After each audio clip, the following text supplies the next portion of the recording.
I am Karl Karufel, alongside the curator of topics, Mighty Joe, and joined by our amazing friend, JPJ. And this is Turnbuckle Talk. My goodness, people. Oh, this is all right. Oh, Joe, where are we? This is a big deal, man. This is our debut on Love Wrestling, bringing the video platform, the video version of our flagship show to Love Wrestling. It has been a long time coming, and it just so happens, guys, that we get to talk about probably one of the biggest shows to happen in the last 10 years, maybe longer. This is going to be good. This is going to be absolutely fantastic. I mean, I am so happy to be joined by two people that I 100% respect in this business of podcasting and video casting and just downright talking about our love of professional wrestling. I'm super happy and excited for this. For those of you that may be new to us, I'm Karl Karufel. I was a professional wrestler for about 10 years. I got out of the business after my doctor kindly explained that I should, so I did. And then I got into talking about professional wrestling, and I've just continued on since then. That is me. Mighty Joe, who are you? I am me. I am Mighty Joe. Yeah, man, I have never gotten to step foot in the ring myself. Not for lack of wanting to, just for a lack of physical ability and talent in that respect. But, it's definitely come a long ways from where we first started with a little show with me and Mr. Karl Espenshee called the Wrestling Recap. After Karl's unfortunate passing, Karl took his spot, and we renamed the show Turnbuckle Talk, and we have been running ever since. Since 2015, we have been running 6 years, and it has been absolutely fantastic. If you guys are familiar with Love Wrestling and the content that's put out there, then you know who this person is. But JPJ, give us a little rundown of who you are. Yes, sir. Thank you. I am JPJ. I've been with Love Wrestling since about February, March. I met you guys through there, obviously. I have a couple shows that I do weekly, one of them on Thursday nights that the lovely Mighty Joe produces behind the scenes for us called Between Two Beards with our boy Pluggo. And then I also have an NXT and AEW review show kind of going through a little bit of a remake now. So there'll be some news if you're on Love Wrestling or if you're here for Love Wrestling for the first time, give us a follow, give us a subscribe, and you'll see some announcements and things changing. But yeah, I have been all about AEW since its inception, and I've been touting AEW in the Slack. I'm sure I have annoyed people with how excited I get about AEW, and I was super excited about last night, and I feel like, yeah, it exceeded, and I think everyone's excited now. I think everyone's on board and excited now, and it's like, okay. I said a tweet earlier today that it's the first time in a long time that I feel like legitimate optimism about being a wrestling fan. And yeah, man, last night was special. I think last night was like truly, truly special. So I'm excited to be on here with you guys talking about it. As you guys can see down in the ticker below, Turnbuckle Talk, episode 235. All Out has us all in, and right now that's exactly what we're going to do. We are going to go all in and talk about this card itself. LoveWrestling.ca putting out there for us. Welcome, friends, to the debut of Turnbuckle Talk. Really appreciate that. Thank you so much. This is just the inaugural episode, and hopefully you guys will absolutely love this as we love everything at lovewrestling.ca, and you'll stick around, and this is going to be fantastic. We're going to start off with this pre-show matchup. Something that I know Mighty Joe usually is not a fan of because it involves a number of different people. We're talking a 10-man tag team matchup. We had the Best Friends with Orange Cassidy, Chuck Taylor, and Wheeler Yuta, and the Jurassic Express being Jungle Boy and Luchasaurus, going up against the Hardy Family Office being Matt Hardy, Private Party, and the Hybrid 2. So absolutely fantastic, absolutely crazy. I've seen clips. I've not watched this entire matchup itself, but I've seen clips of this, and I'm definitely going to find it so that I can see it. So with that being said, because I can't speak to it, I'm going to throw this over first to Mighty Joe and let Mighty Joe explain to you why he was actually excited for a larger style matchup. Going into this, what excuse me, got me interested, genuinely excited, of course, was CM Punk showing up on Rampage. I'm like, okay, cool. This is a monumental shift here. And then I made the decision for the first time in over 20 years to actually buy a pay-per-view. It's been a long time since I bought a quote-unquote pay-per-view. I'm leaving out the WWE Network and that stuff because that's all lumped into that. Bought the actual pay-per-view.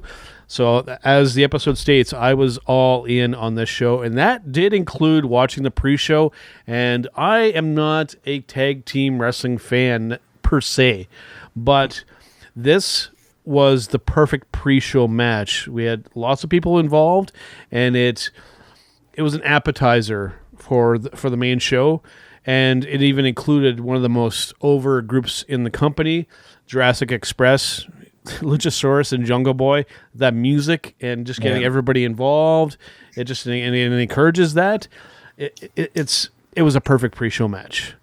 That's all I can say. You could just tell, like, just looking at the talent working the match, they were out there having fun, and the audience was along for the ride because they were having fun too. JPJ?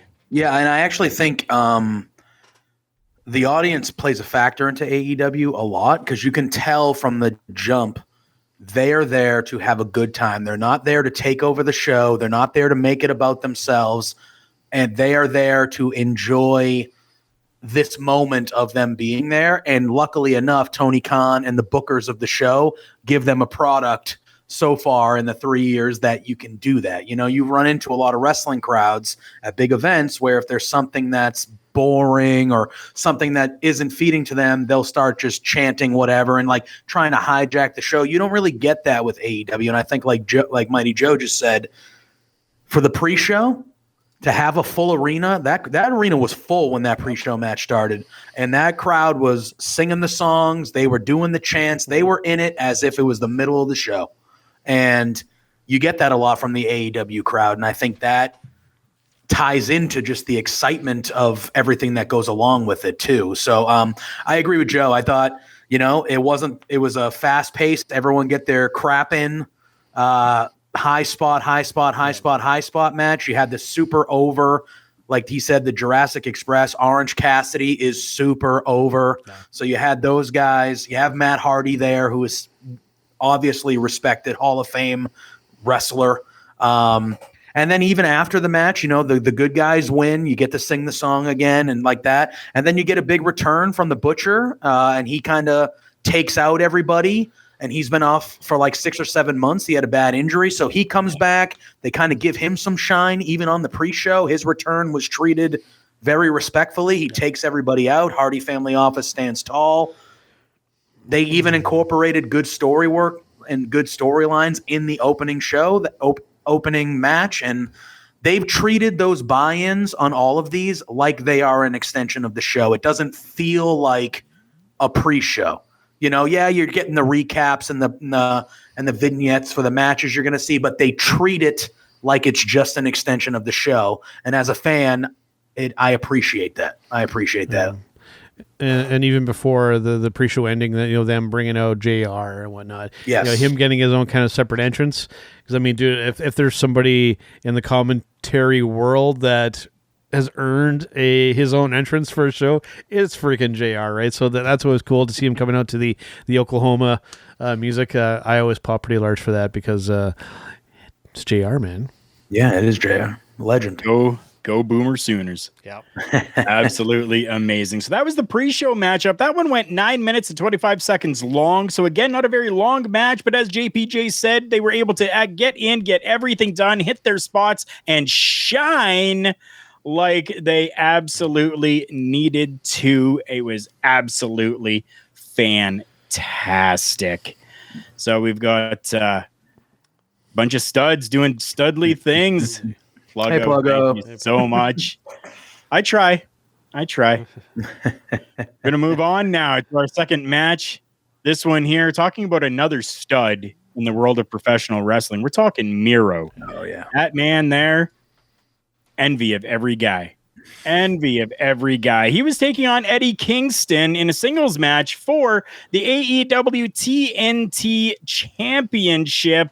We're not going to disclose who won just yet because, well, if you haven't seen the show, you're going to be spoiled anyways because we're going to tell you at the end of our discussion, but I absolutely loved this matchup. I loved how Eddie Kingston was able to actually take Miro to the absolute limits of what Miro can do. And in no way, shape, or form, as I have seen other people talk about online, this did not hurt Miro or Eddie Kingston in any way at all. In fact, I think that this has actually elevated both of them to a little bit of a higher standard and ranking in the world of professional wrestling. JPJ, I throw it over to you. Give me your thoughts on this matchup. Yeah, I mean, I was stoked when this was the top 3 match going into it that I was looking forward to. I love both these guys. And I was afraid that there was a chance this might have been one of those matches in the middle of the card that would be good, but might get lost in the shuffle a little bit because the card was so strong. But the fact that when you saw that it was opening, I was like, oh, yeah, all right, like, let's go. Like, this is – you knew they were going to beat the absolute piss out of each other. You knew – Eddie Kingston wasn't going to die. It was going to take everything Miro had to beat him. You know, vice versa, because Miro is at the apex of everything that we have known about Miro, Rusev, whatever you want to, you know, he is at his height, his top. Yeah. As like, you know, he's everything that we knew he could be and better right now. And this was a banger, man. This was, you know, you'll have the runtime. I'm assuming it was 15. I mean, it was around that, but it was from the jump, chops, beating the crap. Miro's chest was like black because of the chop. Like it was like, you know, and like you said, I was glad that they were Eddie Kingston got offense in. There was times where it looked like he might even get the best of Miro. We haven't seen that. I think they said when Miro was coming down the aisle that like the longest match he's had in AEW was like 7 minutes long. Yes. So like it was good to see him in a longer match. It was good to see him kind of get some and like, you know, be on the verge of maybe losing. And I feel like Kingston is that guy. Like the crowd just adores him for obvious reasons. He's awesome, but the crowd just adores him. I thought it was a fun, perfect opener. Yeah. And yeah, I mean, we'll talk about who wins a little bit later, but like, I thought it was a perfect opener, especially when you see how the rest of the show played out. Perfect opener for that night. It was fun as hell. Just before you go there, Mighty Joe, I will let everybody know 13 minutes and 22 seconds is how long bell to bell that match up was. Mighty Joe, what are your feelings on Miro versus Eddie Kingston? Very much like what JPJ said. I think that they picked the right match to actually open the show. You know, unlike WWE, you know, they didn't bookend with like main event matches. I like it's a great match, but it's not like one of your like top 2 matches. They started with one to get the crowd hot, but so I really like that choice. For me, the biggest takeaway from the match though is you really got to see Eddie Kingston wrestle. Right, he showed that he's not just like one of these kind of hardcore guys only and can only do that kind of stuff. He can wrestle with the best of them. Like he actually has like a background, and he actually. Like he models himself after a lot of Japanese wrestlers. So that was the biggest thing that I loved is that you got to see Eddie actually wrestle. And man, he, like you said, he took it to Miro, man. And I was literally, I didn't know who was going to win that match. You know, both guys had me believing that either of them could wrap this up at any moment, and it was very, very competitive. And just again, I think they're the perfect match to open up the main card with. The winner of this matchup ended up being Miro, who successfully defended that TNT championship, still undefeated. Absolutely amazing. Just as JPJ said, this is Miro at what Miro definitely can be. And I think, given a little bit of time, we might actually be able to see Miro with that AEW championship over his shoulder and not just the TNT championship. Fantastic. We're going to move on to another matchup that seemed to have just kind of been not necessarily thrown together, but a last minute matchup that people were not really expecting, but got anyways. I will tell you that I was 100% enthralled and very happy with this matchup. We are looking at Satoshi Kojima taking on Jon Moxley in just a regular old singles matchup. This one here, 11 minutes and 50 seconds, which was absolutely perfect. A great time for these two competitors to go one-on-one with each other. For those of you that don't know the name Kojima, Google. Use Google and look up Kojima. Kojima, one of the greatest to come out of New Japan Pro Wrestling, to come out of Japan. End of story. And to go up against Jon Moxley. Amazing story that didn't even need to be told before this matchup, but was definitely told inside of that ring. Mighty Joe, you're itching, and I know you are because I know how much you love New Japan Pro Wrestling. Talk to me. Talk to me, my friend, about this matchup. Well, some of the storylines and some of the emotional investment has been a little bit of a letdown currently with New Japan Pro Wrestling. But what isn't a letdown is like the legit talent that they have over there. And Mr. Kojima, don't be fooled by his age, because I mean he is somebody with the wealth of experience, 30 plus years in the professional wrestling business.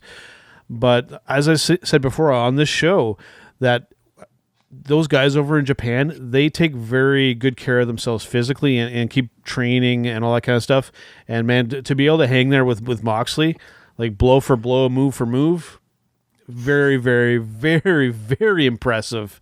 This for me, this was a match that I hope people didn't sleep on, because that this is actually one of the better matches on the show. Like I'm actually probably gonna go back and watch this whole show again tonight, and this is one that I want to study a little bit closer, because these middle-aged Japanese guys can really, really go, and Kojima is definitely one of those guys, and very versatile, different styles.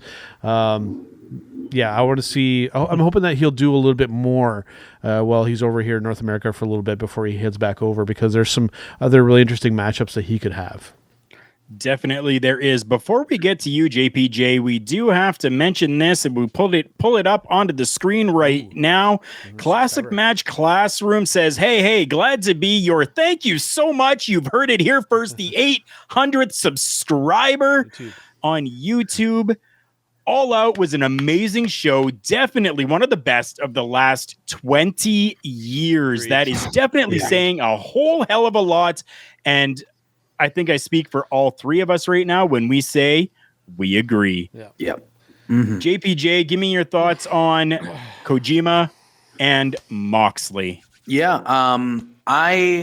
I watch New Japan, but not intently or like an avid follower like Mighty Joe. So like he was touting Kojima to me and others leading into it, like, hey, this is like, if you don't know much about him, like you're in for a treat. This is going to be good. And it lived up to what Mighty Joe was billing him as. I definitely knew who he was. I've seen him before. Obviously, he's 51. I think they said he is 51. He did not look like a 51-year-old in that ring for sure.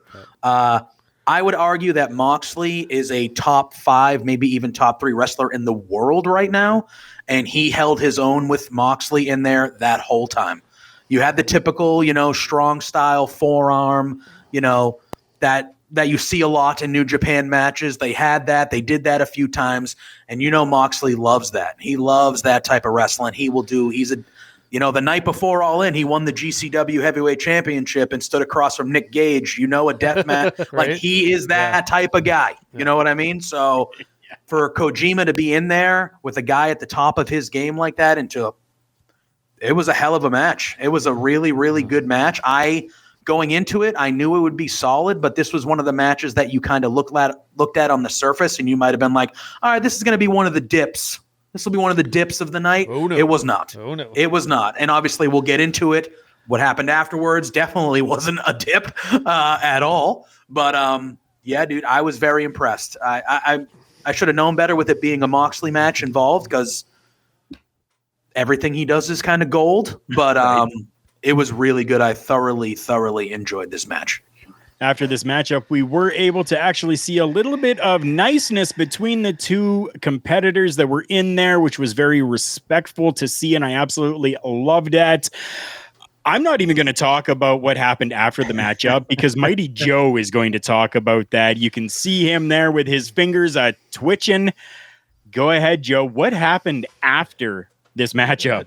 I'm here like doing my Mr. Burns, like excellent, right? So, of course, no mistake in here. I am a big New Japan Pro Wrestling fan, and they managed to bring over one of the biggest names, one of the most intimidating people in New Japan Pro Wrestling.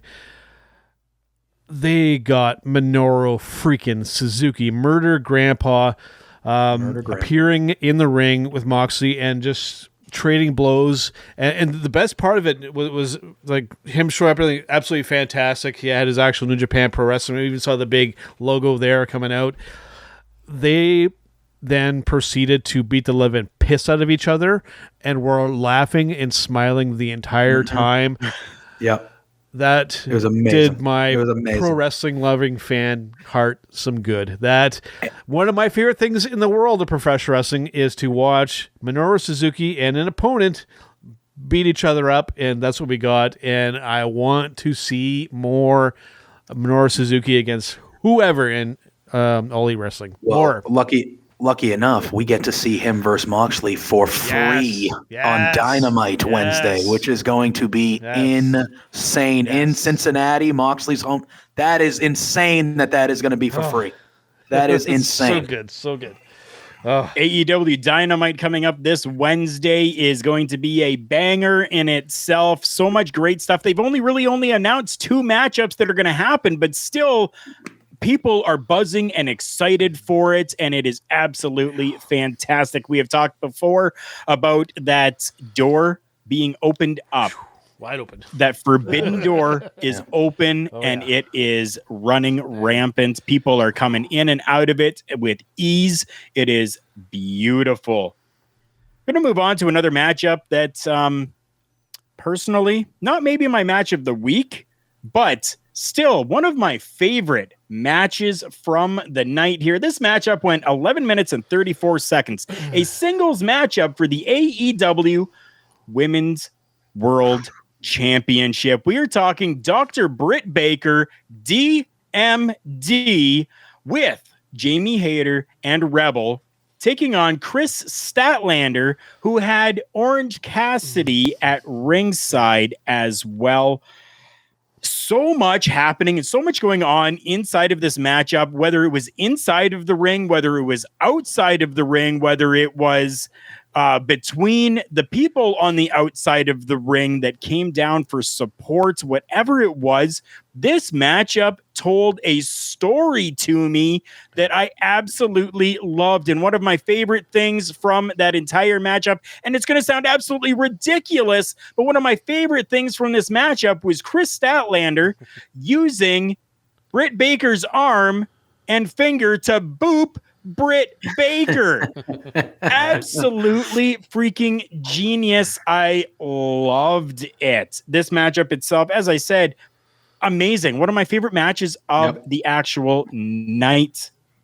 We're going to throw this down to you, JPJ. I want to know your thoughts because you seem excited about this as I'm talking about it. I want your excitement now to come through to these viewers. Tell us what you thought about this match. I loved this match. I thought this match was fantastic. And like you said, I loved everything that came with it. I mean, a lot of us are big Britt Baker marks, big Britt Baker fans.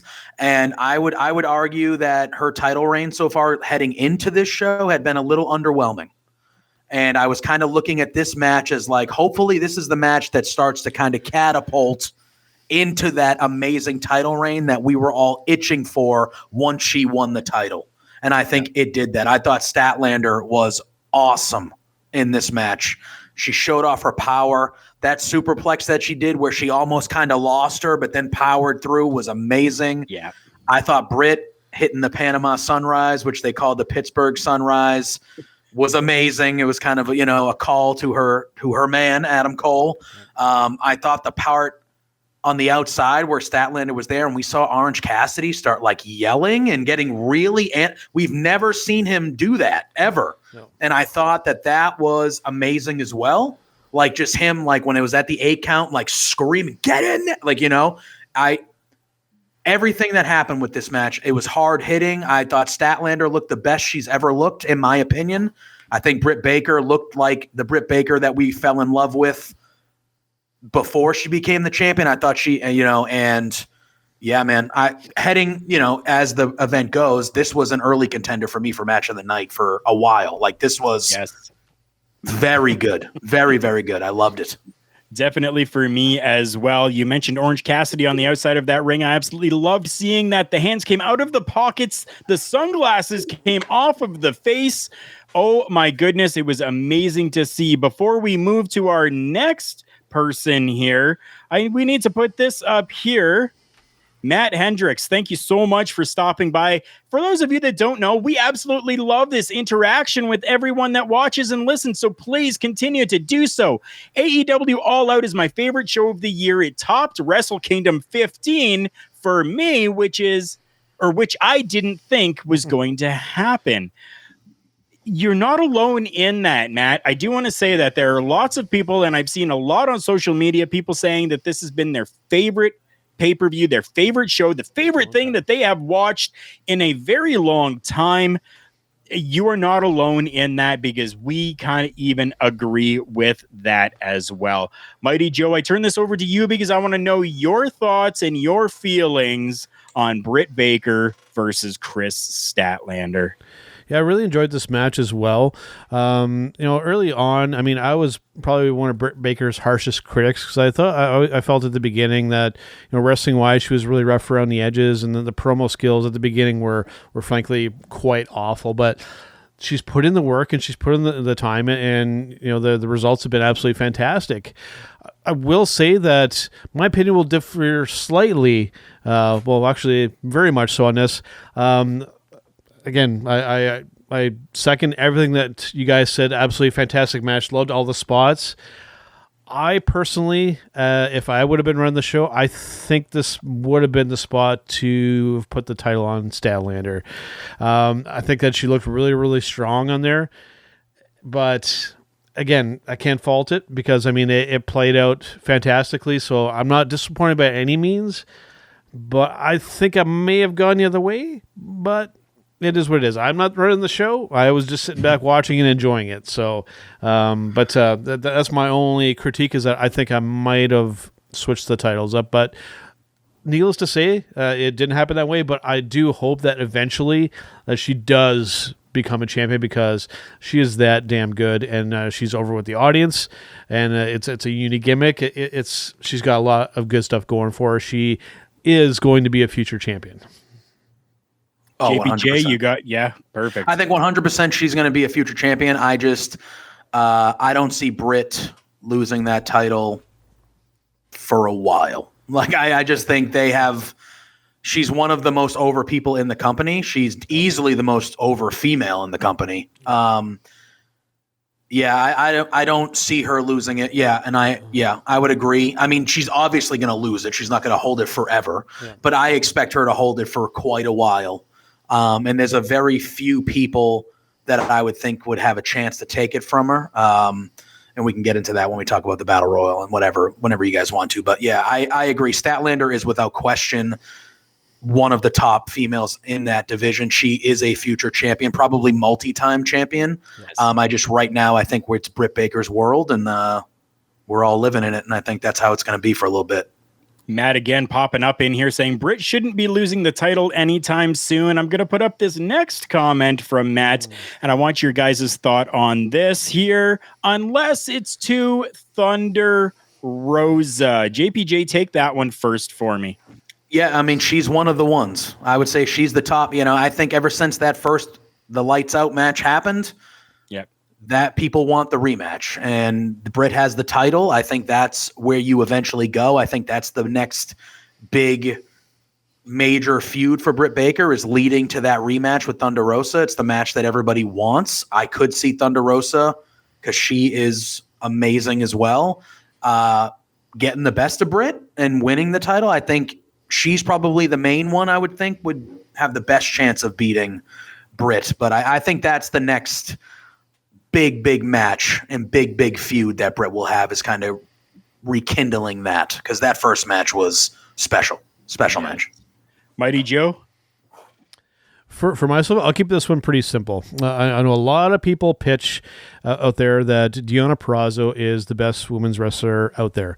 And I agree that she is very, very good. For myself, though, the best women's professional wrestler walking the planet right now is Thunder Rosa. And it's an inevitability that she is going to be that AEW Women's Championship sooner than later. Mark my words. Yeah. Oh, yeah. Yes. Yep. Agree again, Matt. A lot of people thought that it was going to be Britt versus Rosa at All Out. Yeah, a lot of people did. Unfortunately, we did not get that, but we did get some good stuff that we will talk about momentarily after we talk about this next matchup. Again, a tag team match, an absolute banger of a matchup. This was even done inside of a steel cage. This was for the AEW World Tag Team Championships. Actually, we have to mention that Dr. Britt Baker, if you haven't already clued in, did keep her championship against Chris Statlander. This next matchup, though, the Lucha Brothers taking on the Young Bucks in a matchup that went 22 minutes and 5 seconds inside of the ever-loving, unforgiving steel cage. Mighty Joe, you take this one first for me, please. So I'm going to make a very, very bold statement. As I stated several times now, I am not a big tag team wrestling guy whatsoever, right? This tag team match between the Young Bucks and the Lucha Brothers, this is a very, very bold statement I'm going to make. This is the best tag team wrestling match that I have ever seen. I'll stop. These guys, all four of these guys, I have recently been a very harsh critic of the Young Bucks, rightfully so with some of the stuff. But all four of these guys came to the plate here last night, and they put on. And they did some stuff that I've never seen before. And some of the combined spots and everything that they were doing, of like knocking one down and then going over there. They did so much creative stuff in that match. Unbelievable. I was so impressed with what all four of those guys did. Regardless of the outcome, I wasn't going to be disappointed. But I mean, the single best tag team wrestling match that Mighty Joe has ever seen happened last night at All Out. I mean, I can't disagree. First of all, the Lucha Brothers entrance was awesome. Yeah. I loved that entrance before all that. And yes, man, to answer Matt's question in the chat, yes, this was better than that. I think it was right up. Yeah, it's definitely right up there. I thought that match with Paige and Omega versus the Bucks at the time, I was like, man, that was one of the better, if not the best tag team matches I've ever seen. And then this one last night, I was like, I think I'll go on record and I go, it just happened. So like, we're fresh in it. I get it. Yeah. Yep. Is it the best cage match of all time too? It could like, be. what are we like? It was so good. To me, it was like two different matches. Because they had the whole thing, and then the Young Bucks started cheating and doing their stuff, and it looked like it was just going to be over, and the crowd was like booing and like this, damn it. And then all of a sudden, Rey Fenix does that really close kick out, and then there was just another 10 minutes of amazingness, and it was just turned into like a completely different match, and it was like, oh. All right, and then they were close. You'd think the match would be over 4 or 5 times, and it just wasn't. Yeah. And it was like, but it didn't feel like it was going on too long. It was just like, I don't want this to end. I don't want this to end. It was one of those ones where like these types of matchups, especially these big tag team matches, I'm usually kind of sitting there and just kind of overanalyzing, especially when it comes to the WWE stuff. But with this one, like I was on the edge of my seat, like just like. like watching what was kind of going on, and not like over analyzing or thinking about it. I was just like in that moment watching that match.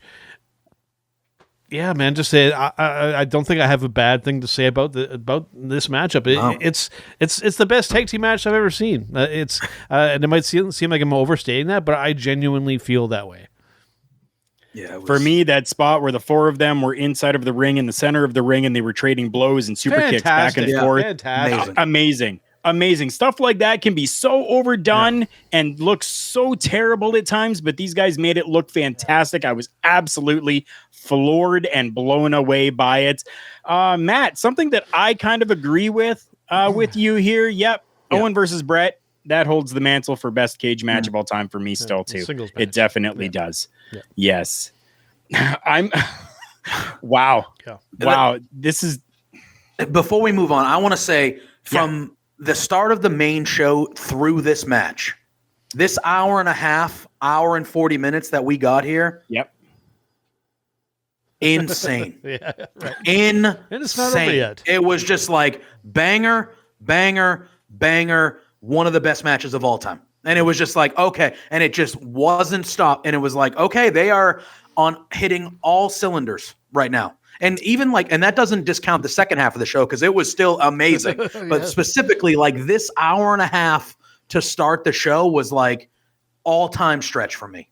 It's an all-time show for me. We'll get, but all-time stretch. I was like, holy moly, like, is this ever going to slow down? I had a friend over and I was like, oh, is this just going to be the whole 4 hours? We're just going to be like, holy crap. Right. Like, like what, like, is it going to slow down here? Yep. And it was just, man, the whole amazing. Oh, so good. And the great thing about that, an hour and a half, an hour and 45 minutes, whatever it was from the beginning until that point, didn't even feel like that. It felt like it was only an hour long that we were into this. Time constraints do cause a factor for some things, but not for us here on Turnbuckle Talk and Love Wrestling. But we kind of have come to that midpoint of the pay-per-view, and I think that this is a really good time for us to take just a quick commercial break for all of our new listeners and viewers of the show, for you guys to kind of know a little bit about what we have done and where we have come from. And one of the sponsors that we have, an amazing crew over at Collar and Elbow Brand. We're going to let you guys know a little bit about Collar and Elbow Brand right now. Wrestling. A love and a passion we all share.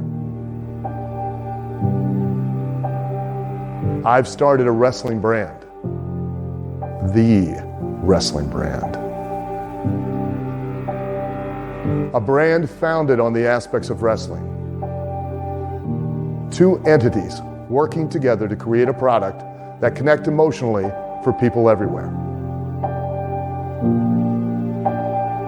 Collar and Elbow is the brand. Passion and love for wrestling is the drive.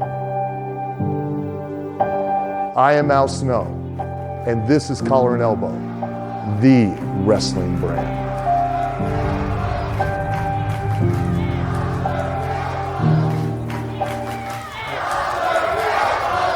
The dictionary defines hero as a person who is admired or idealized for courage, outstanding achievements, or noble qualities. Being a hero in life is far more than words printed on a page. It takes an unwavering code, a compass that points true north, always. And in times like these, it takes sacrifice. Hero shouldn't be a word defined by a dictionary. It's a word that should be defined by the best of us. Hero has a new definition. I am Karl Karufel alongside Mighty Joe and JPJ, a wonderful returning guest. And this is Turnbuckle Talk. Welcome back from that brief commercial break, everybody. But we want to make sure that all of you know about collarandelbowbrand.com, founded by Al Snow. Yes, that guy from the 90s that was running around with a mannequin's head that said help on it. Yeah, that same guy has been going out and doing collarandelbowbrand.com. We are the first sponsored podcast from Collar and Elbow Brand, and we are very happy and proud to say that. And we have a promo code. If you take a look in the ticker down below, you can use the promo code JK Podcast for Joe Karl Podcast, JK Podcast, and you're going to get yourself 10% off your entire order, whether that's new or clearanced merchandise. Every time that you make a purchase from them, a little bit of that does come back to us to help us continue to bring you Turnbuckle Talk. So thank you to everyone who has gone and purchased, and thank you to everyone who will, because you will not be disappointed with the merchandise when you get it. Moving on in this pay-per-view, absolutely killer of a pay-per-view. We're coming up to the Casino Battle Royale for the women. There was only the women's. There wasn't one for the men. But this here is to crown a new number one contender, essentially. Winner of this will be given a title shot pretty much whenever they want to take that title shot. I'm going to super quickly just run through all the participants except for the Joker card. So essentially, to give you an idea of how this works, for those of you that are not familiar with it, there are 4 suits when it comes to playing cards.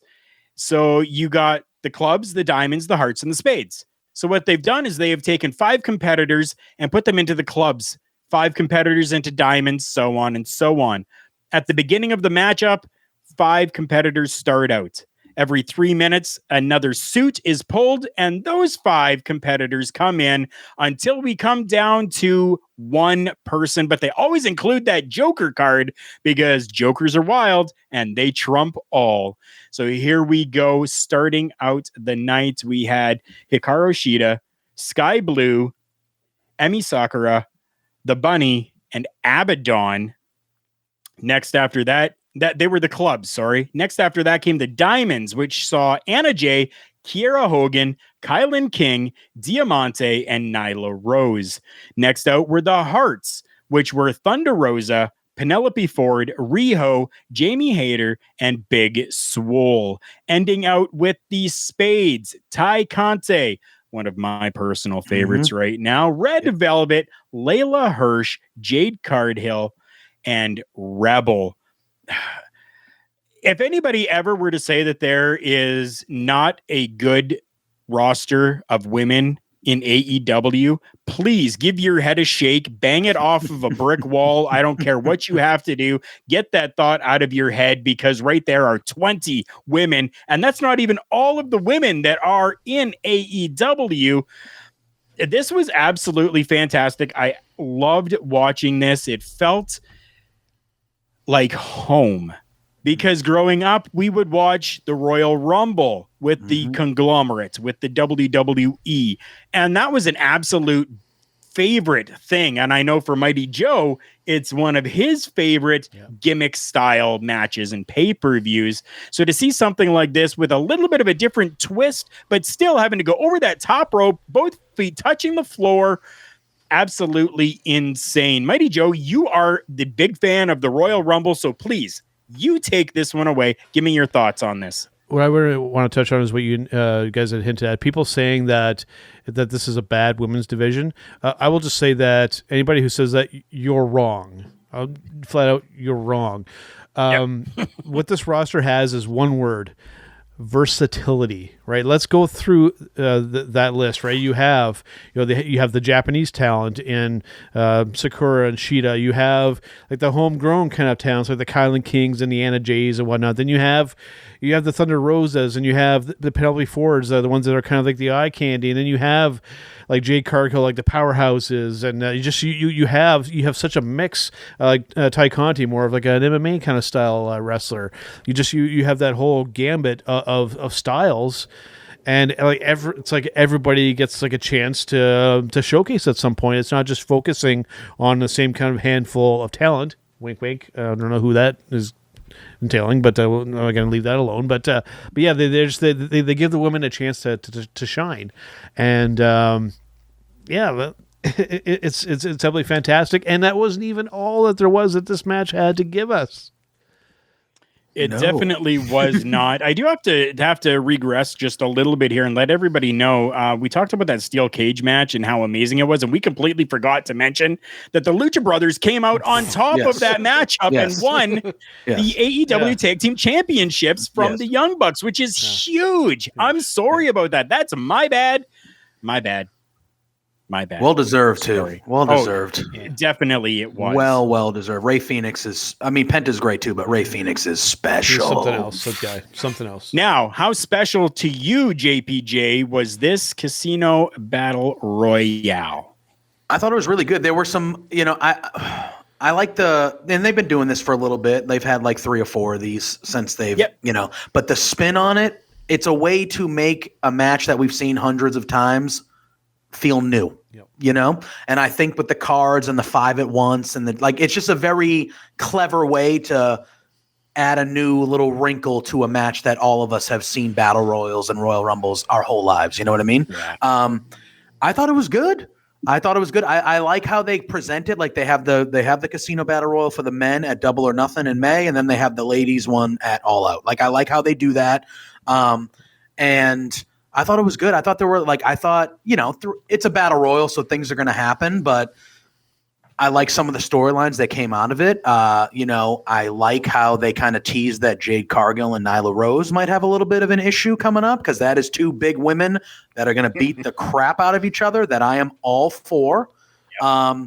There were a couple puzzling things that, Riho, who was like the first champion, she was in there real short time. I thought Sheeta was in there really short. I would have liked to seen Big Swole get a little bit of more of a push, because I think she's someone that is really good that they really haven't dived into yet. And to harp on what you guys both said, I think the main concerns of people that complain about the women's side of things, I don't think it's more towards the roster.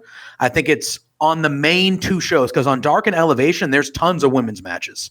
But on Rampage so far and on Dynamite, which is going on 3 years now, they don't get a lot of time. I think it's more the frustration when it comes to the female part of AEW is not so much on the actual performers. It's on, hey, can we have more than a 5-minute match at 9:30 every week? Yeah. You know what I mean?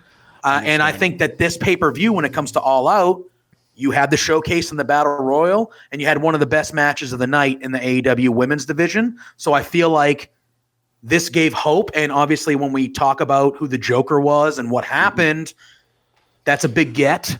It gives hope that moving forward, maybe we are going to see a little bit more time, because I think that's where the frustrations come from, not really the talent of the roster, if that makes sense. You know?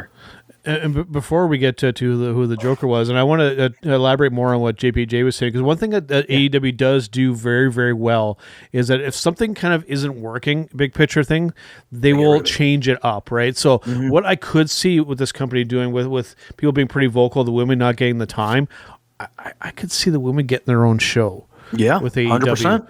Right. So, and I think that would help alleviate some of this issue, because it's something that we've been kind of a lot of us pitching for on the WWE side of things. I could theoretically see AEW do that. I would be all for it, to get the women their own show, to really, really shine, and that would be the focus on them. Right. So, yeah. If AEW were to do an all-women's show all the time, the Joker card, I do believe, would definitely be that locker room leader. Yeah. We saw Ruby Soho, formerly Ruby Riott of the Riott Squad within the WWE, make her way as the Joker into that battle royale. And essentially, I'll give it to you, this matchup went 22 minutes with Ruby Soho going over, getting that win by eliminating Thunder Rosa. And that to me says a lot too.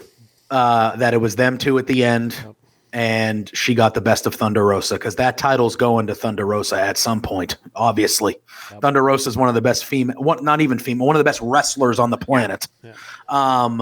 And the fact that, Ruby and her were the last 2, and everyone wants that Thunder Rosa Britt Baker match. We heard it earlier in the chat. Everybody wants it, and the fact that they were like, no, this is your time, Ruby. And I think it says everything you need to know about Ruby Soho is when you went on Twitter after she won, there were wrestlers from WWE, all of them were so happy for her. Yep. And they were saying the kindest and most great things about her and how happy they were for her. And I think that tells you everything you need to know about her as a person.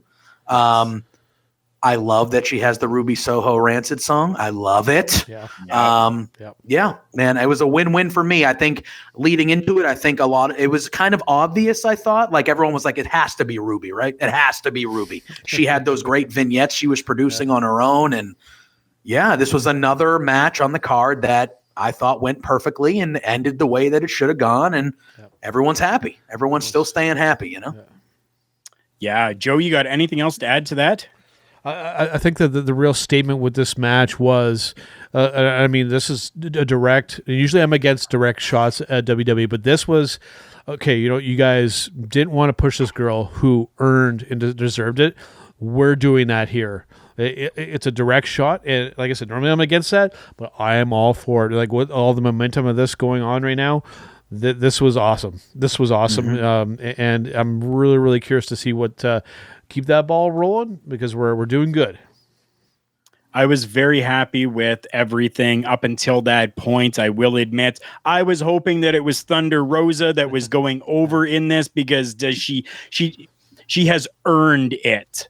When people say you deserve it, maybe not, but she has earned that spot. And coming out of this now, I just hope that maybe we can see a little bit of a great program between Thunder Rosa and Ruby Soho going forward, and even including Britt Baker in there and having some amazing matchups. I'm really looking forward to all of that. That was the Casino Battle Royale. We move on next to a matchup that has consequences of dire situations. A singles match. If Chris Jericho loses this matchup against MJF, he would retire from in-ring competition. Chris Jericho, MJF. I will say that this matchup, for it being a quote-unquote rubber matchup, was done and told so well inside of that ring. I loved it. There were certain little spots where we were kind of like, oh no, and then we were kind of like, oh yes. Absolutely all of it worked for me, and I am so happy with what the outcome was here. JPJ, what'd you think? First of all, I loved the troll job by MJF on the entrance. They had the countdown, and everyone's like, "Oh man, this might be Jericho's last match. He's doing a callback to the old stuff. He's gonna." I was saying, "Oh, he should be wearing the jacket. I want him wearing the jacket. That's what I want." Yep. And then it was just like, you know. And MJF is so good. He is so good for how he's 25, and he is as good a heel as I think we've seen in a long time. And he plays the character to a T. He never turns it off. Never turns it off. Social media, any of it. I've witnessed it firsthand at All In 2 or 3 years ago. I've witnessed it. Like, he is that guy all the time. And I thought it was good. I thought the storytelling of the match was really good. You know, you knew going into it with Jericho at his advanced age, this wasn't going to be a work rate type match. Jericho can still go. Trust me, he's still great in there. But you know, it is what it is. I loved how they played off MJF's back being kind of jacked up the whole match. It led into when we got towards the end of the match, and I don't want to spoil the thing, but I kind of disagree with you, Karl, a little bit. Okay. I didn't dislike the ending. It made sense, but I would have gone the other way. And I'll explain when we get there. But other than that, my only thing was, I think because we really saw this match a little while ago on Dynamite a few weeks ago, I would have had that fifth labor not have been MJF. I would have had it been one last hurdle, and then this was the match against MJF, and it was like, okay, I've been waiting for Jericho to beat the piss out of this guy for a while. But I feel like because we already had the match a few weeks ago, while this match was still really good and told a great story, it was something we had already seen. You know what I mean? Yes, they added the stakes to kind of make it a little different. Like, well, it's not just the same old one-on-one. Like if Jericho loses, he's done. But I thought they could have done a fifth labor not involving MJF that would have made this. You could have still added those stakes where, you know, MJF goes, no, I want to retire you. So let's, like, you know, you could have still done that, but it would have been the first time they were fighting. And I think that might have maybe elevated the atmosphere a tad. But all in all, again, I thought this was another solid match in the card. It ended up being kind of better than I thought. This was one of the ones that I was like, I really don't care about this match that much. Right. And it ended up being a good one, a real good one. And a lot of people were thinking the same way that you are, thinking that, you know, I don't really care about this matchup. We just saw it. I don't care, right? But you talked about Jericho and, you know, a little bit of an advanced age on him. I mean, this matchup went 19 minutes and 30 seconds long. Absolutely amazing. Mighty Joe, talk to me, my friend. Tell me what you thought about this here. For me, I want to focus on MJF here with this matchup here. Like JPG said, that entrance, trolling everybody, absolutely fantastic. Like for me recently, it's been a dead heat of Jay White and MJF for being like the best heels in the business. This has nudged MJF above him on this. It's young wrestlers need to take this as a lesson here. MJF, I get that maybe this is an approach that could work for everybody, but like JPJ said, that this dude stays in character all the time, right? He refuses to compromise his character by, you know, getting caught doing silly stuff or hanging out with the good guys and that kind of stuff. This is something that more people need to follow, so that we can have this. You see the benefits of it. The dude is he's still really, really young, and he does it so good. This is how you play a heel wrestler, right? This is how it's done. It's very much a throwback to how wrestlers were in the old days, where they literally had people chasing them, throwing rocks through their back window as they're pulling out of the parking lot of the venue, right? If that was acceptable these days, it may be happening, but man, just I agree that I think that the final labor should have been somebody else, leading to this being the blow-off match. But I was by no means disappointed. Like whatever the outcome was going to be here, it was going to be something special. If it was going to be Jericho's last match, you know, that would be an opportunity to build more on that somehow. What it could have been, I don't really know. I had some theories that obviously didn't come to pass because, well, it didn't play out that way. But needless to say, a great match. And dude, I love MJF. He's so good. So good. Can I tell an MJF story real quick? I won't be long. I promise. Definitely. All right. I was at All In. I went to All In with a couple friends. One of them, Doug, actually just won Quizplex this last Thursday on Love Wrestling. But we were there, and there was an after party after All In. So we were there, and we were in the VIP section where like the wrestlers were there, and we were there, and MJF was there. And he walked across the room to go to the bar to grab a drink. And when he was walking back, he was walking directly in our direction. Like we made eye contact, and it was like, this guy's coming right at us. And he specifically made eye contact with my friend Doug. And my friend Doug, they made eye contact. MJF from about 20 paces away is like smiling at Doug. He's like, hey, he has his hand up like, hey, how's it going? He puts his hand up for a high five. Doug puts his hand up for a high five, and MJF knocked his hat off his head to the ground and just kept walking. Fantastic. And me and my other friend were just laughing at Doug, and we were like, and I was just that little thing. I was like, what an asshole, but like amazing. Like, you know what I mean?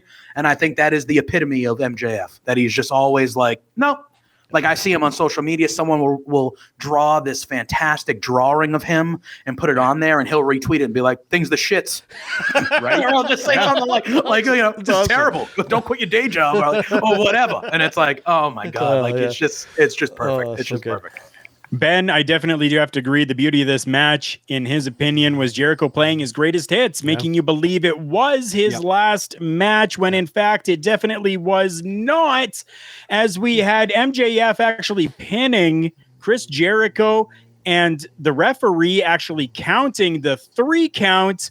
Thankfully, there was a little bit of a scuffle that was going on at ringside. So we had another referee out there. That referee saw that Jericho's leg was on the ropes. Restart the matchup. Went for about another 2.5, 3 minutes after that, with Jericho getting that win over MJF by submission. Absolutely fantastic. I loved seeing this matchup. Next matchup on this card was one that was touted as being the reason why everything in the world of professional wrestling was even happening right now. Yeah. A singles matchup that went for 16 minutes and 40 seconds with CM Punk against Darby Allin, who did not have Sting at ringside. Darby Allin comes down to the ring. Sting comes down as well. Just kind of did as he said he was going to do. Fist bumped him and went to the back. We got just a fantastic one-on-one matchup between two great professional wrestlers. You talk about MJF being young. Darby Allin is a youngin as well, but knows his craft and has done so well. Mighty Joe, this is one of the reasons why you even purchased this pay-per-view.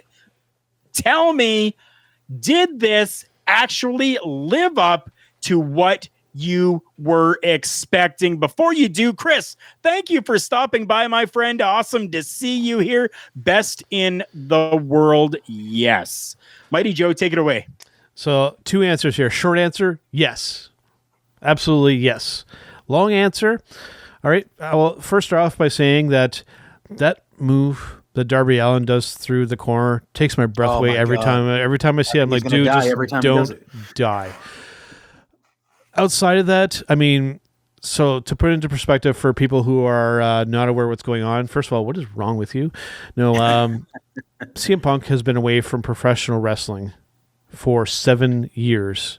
Well, if you want to really get technical, he's been away from professional wrestling for actually longer than that, if we're leaving out the whole WWE side of things. He exceeded my expectations. Right? I was expecting there to be a lot of ring rust. There was some, right? Mm-hmm. But they managed to work around it in a really clever way. It's hard to describe, because it's almost like a little bit of like the UFC stuff is like rubbed off on his style a little bit, but yet it's still CM Punk in there, right? The look is different. I mean, he's got some gray stubble there now. You know, he's got, you know, the long kind of tights, which is different visually, but it's still CM Punk in there. And then it was a really interesting contrast in styles, because it's like they each had to like adapt to like their style. It's like, you know, obviously, you know, Darby Allin, he wasn't going to be able to do as much of like the really wild, crazy stuff, because CM Punk was keeping him in check, and then like vice versa, right? So like it was a great matchup that exceeded my expectations, right? I'm kind of a loss for words, because I was it didn't necessarily play out like I was expecting to. Like I was expecting it to be like wild, kind of and crazy, but it's like they decided to like tone it down, and I'm actually glad that they did. I agree.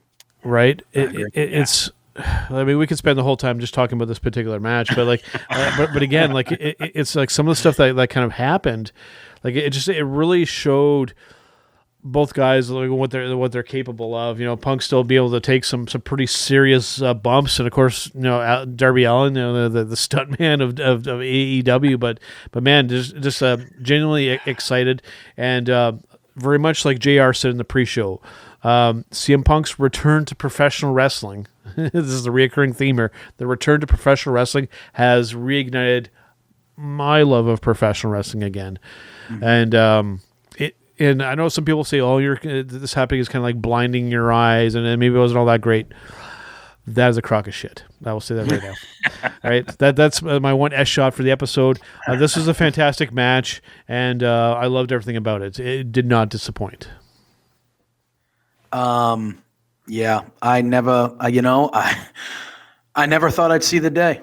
that CM Punk was back. He literally said in 2014 that he was not coming back. Yeah. Yeah, and it was, regardless of the chance that got stupid after a while and things like that, but like it was something we all wanted. We all wanted this guy to eventually come back, and as time went on, it just seemed like it was never going to happen, and it happened. And it was one of those things where he was coming. The debut a couple of weeks ago was incredible, like a moment that as it was happening, I was with two other grown men. We're in Las Vegas and we're in our hotel room on a Friday night watching CM Punk return because that's what we needed to be doing. Not in Vegas, gambling, doing whatever you do in Vegas. We're like, no, we got to sit on the hotel couch and watch CM Punk come back because he's coming back. You know what I mean? And when he came out and he did the It's Clobber, it was like, holy crap, man! Like this is really, really happening. And I agree with everything what Joe said. I thought, and this is true too. We all we needed it. Okay. I felt like with, the other company and just, the last year and a half, almost 2 years, we needed a boost. Yes. We needed a boost, and CM Punk was the boost. And him coming back, it rejuvenated the wrestling industry, not just us all individually, because I know it did. It rejuvenated. There were more eyes on that pay-per-view last night because of CM Punk than ever before on AEW, and Tony Khan knew that, and he knew that he had to knock this out of the park because he wants those people that just tuned in, like Joe, that maybe not watch every week, but they're like, oh, CM Punk's back? I'm ordering this pay-per-view. Tony Khan's mission was, I want them to watch Dynamite next Wednesday. Yeah. That is my mission. I need to win them over so they watch Dynamite next Wednesday because that's how I grow. And the even crazier part, guys, the even crazier part is we're not even done yet. Yeah, we're not. No. But for this specific no, we're not. And we're going to have a lot to talk about. We're not even done, but I thought this match was perfect. I think it showed Darby Allin in a different light where he wasn't allowed to be the daredevil and the crazy guy. Like, yeah, he had some of those spots, but he had to be a wrestler. He had to wrestle CM Punk. And like Joe said, CM Punk was holding him in check. Like, no, I'm not letting you do the stuff that's going to give you an advantage over me. You have to out-wrestle me. And it showed that Darby Allin is a pretty damn good regular wrestler in there, too. He doesn't need to always, and I thought Punk was perfect. I loved at the beginning the kind of nod to the Bret Hart 1, 2, 3 kid moment where Darby gave him the quick little Irish whip. And then Punk kind of did the, okay, I'm kind of in for it here. Like, this ain't going to be no pushover. I loved it. And I'm just excited he's back, and I'm ready to see where he's going. I want, it's an exciting time for him to be back. It definitely is. The Real Tight Spot over on Twitch. Thank you so much for coming by. We appreciate absolutely everybody, and we appreciate you. Matt, we are going to get to that comment. We definitely will, but we got 2 more matches to talk about before we talk about your comment. I am keeping that right there. It will be shown on screen again. We're going to get to that. Don't you worry. I just want you to hold on. Definitely. This one here I will put up, though. Okay, so Chris saying, I will be tuning in to Dynamite for the first time to see AEW. That brings a tear to my eye because this is amazing. We're having someone else that is deciding to leave the other professional wrestling that they have been watching and come and check out what is available with All Elite Wrestling. And I guarantee you, Chris, you know me, I know you are going to absolutely love and enjoy the entire thing. Yep. This here, Matt, yes. Okay. Yeah, there was a nod to CM or to Cena and Punk match with that GTS falling out of the ring. Yep. Definitely there was. And Darby Allin doing that often. Like that, he just throws everything out the window, doesn't care, and just throws himself outside of that ring. And I get scared every time he does that. You talk about that into the corner. When he does those as well, I'm like, neck, head. Yeah, the suicide. Yeah, his suicide dive is as violent a suicide dive that I've ever seen. Yeah, not even the suicide dive. I'm just talking when he takes a bump or he takes a move and he just rolls and falls out of the ring. Yeah. Like one wrong landing and it, could be bad. Yep. Something that was not a wrong landing, in my opinion, was a big old choke slam that we saw happen in this next matchup. CM Punk ultimately defeating Darby Allin in that matchup, 16 minutes and 40 seconds. The next matchup, we had Paul White, formerly The Big Show, taking on QT Marshall. I will say it properly, just for his sake, because I love you, QT. Yeah, it's all good. Come back on this, yeah. QT Marshall versus Paul White in just a singles matchup. And this matchup went a whole 3 minutes and 10 seconds. Yeah. Which I didn't expect. I expected it to be a 30-second squash, but it actually went 3 minutes and 10 seconds, which I was very much so happy with, because it actually let us enjoy and see a little bit of Paul White inside of that ring again. I've always been a fan of The Big Show. There is no more BS, but I've always been a fan of Paul's inside of that ring, outside of the ring, absolutely everywhere. The guy genuinely is an amazing human being. And to see him back in that ring, even for 3 minutes, I was happy with it. JPJ, what'd you think? Yeah, I mean, I had the same thing as you. I was like, oh, the bell's gonna ring. He's gonna hit a punch, a choke slam, and we're gonna get out of here. Even though the match went longer than I thought, I thought it was, the crowd needed time to digest. Yeah. You know what I mean? Especially with what we're going to talk about in a little. The crowd needed time to just kind of sit there and be like, all right, this is cool, but we're not flipping out right now. We're taking a breath. We're relaxing a little bit. And I thought the 3 minutes in there was, Paul White did everything that you knew he was going to do. He hit all the moves. He got the pop. It's good to see him. It's his first match. He's going to wrestle here or there. He said that right when he first got to AEW. I mean, I thought it was perfect for what it was. It was a quick little calm down. Everyone relaxed before the crescendo of the evening. And here's Paul White, a guy, one of the all-timers. He's going to get his pop. You're going to see a choke slam, and that's going to be it. QT is going to take an L, and it's not going to matter. And all right, cool. This is what it is. Cool. I thought it was fun. Mighty Joe, before I get to you here, I do have to ask you, okay, because we have talked about this on this show before. We have talked about during pay-per-views that there is always this one matchup that we've kind of coined and phrased. A lot of people have. On this show itself, was there a piss break match for you at all? Technically, no. Right. I think if you really had to pick one, I guess you could say this one if need be. Like if your bladder was about to explode and you want to avoid kidney damage, then maybe you use this opportunity to go to the bathroom. You weren't missing anything earth shattering, right? So, but again, I'll kind of second everybody else's opinions on this. I think it served its spot. Normally I would be probably bitching about the placement of this match on the card, because I do come from the Jake the Snake Roberts school of booking, where you start small and you work big. But sometimes, given everything that's kind of going on with this show, that little buffer between that and what's coming up next was justified, right? So it gave everybody a chance to kind of go, whew, right? Because there's more to come.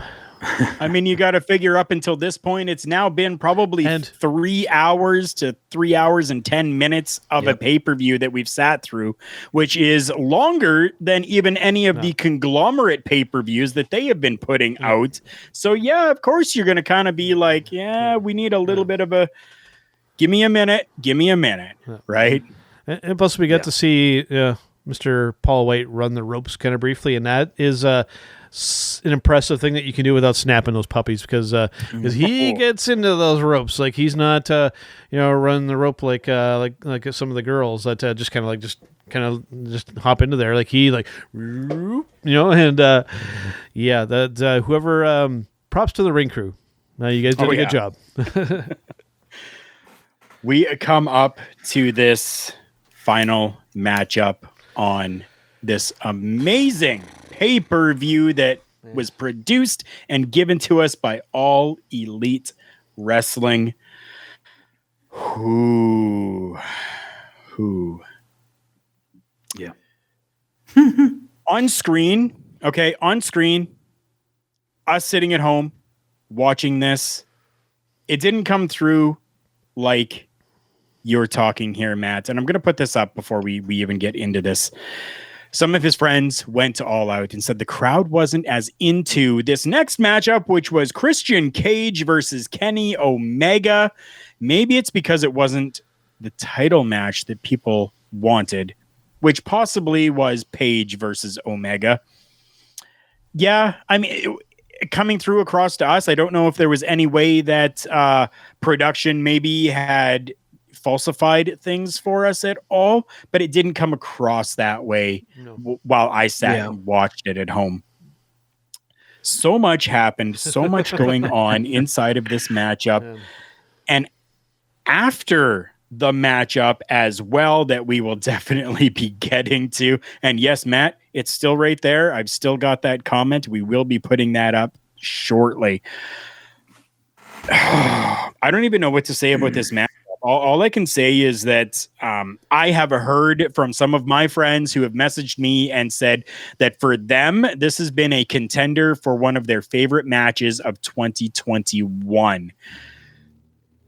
If that says anything to you, great. If it says good, if it says bad, doesn't matter. Take it for how you will. People loved this matchup. People hated this matchup, but it has gotten people talking about this matchup.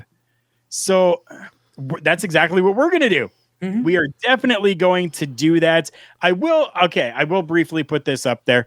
I also think that AEW did this match 3 weeks ago, and it also may not have played that may have played a part in it as well.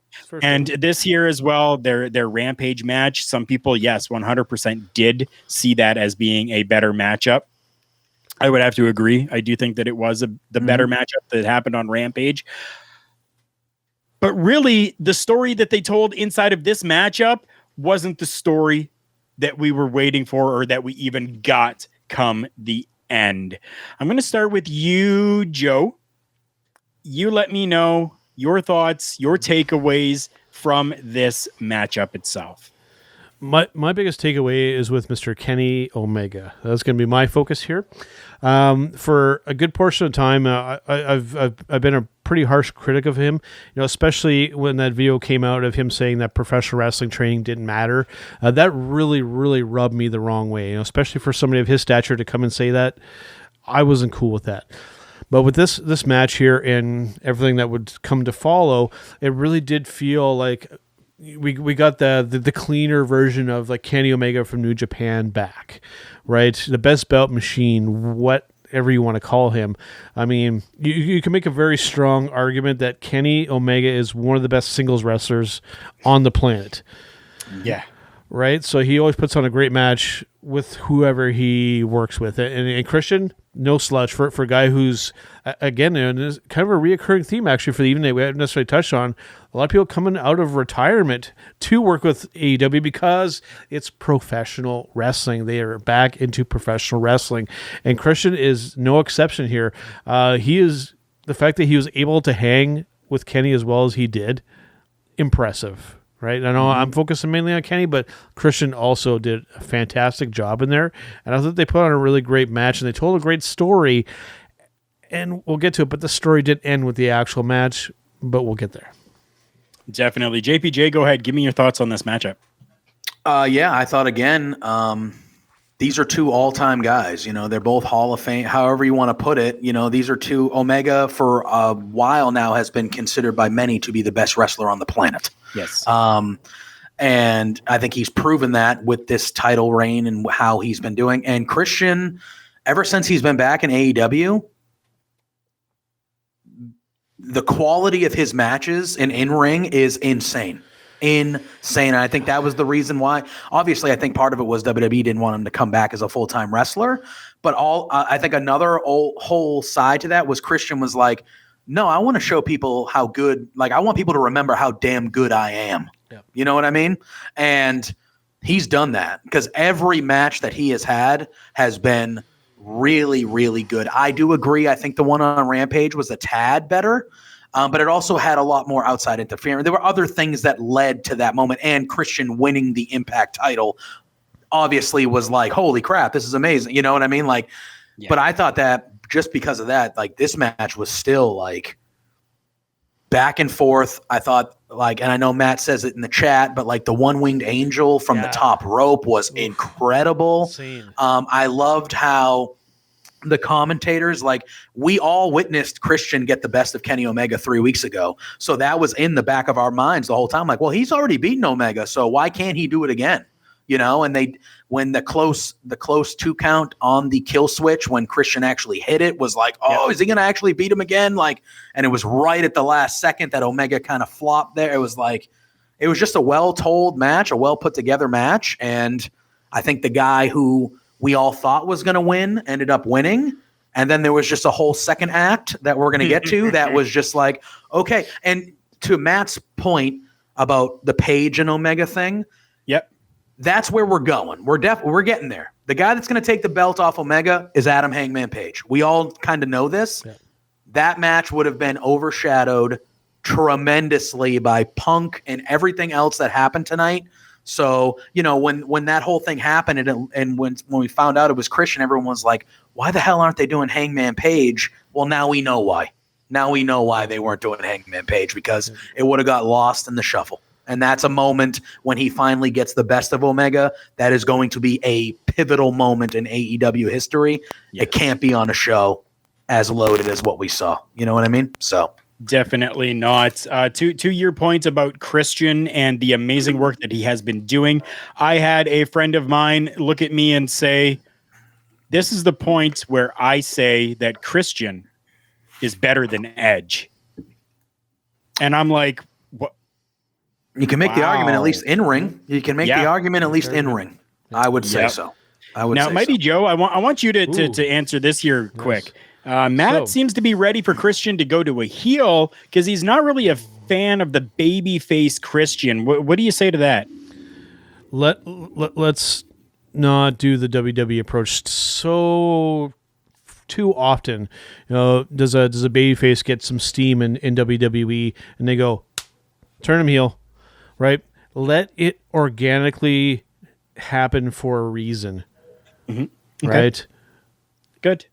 If the babyface Christian thing really isn't working, I trust WWE or AEW to make a shift if need be. But let's just not go down that path of like, well, things aren't necessarily working as a babyface. Well, we got to turn them. That doesn't always need to happen. It's overdone.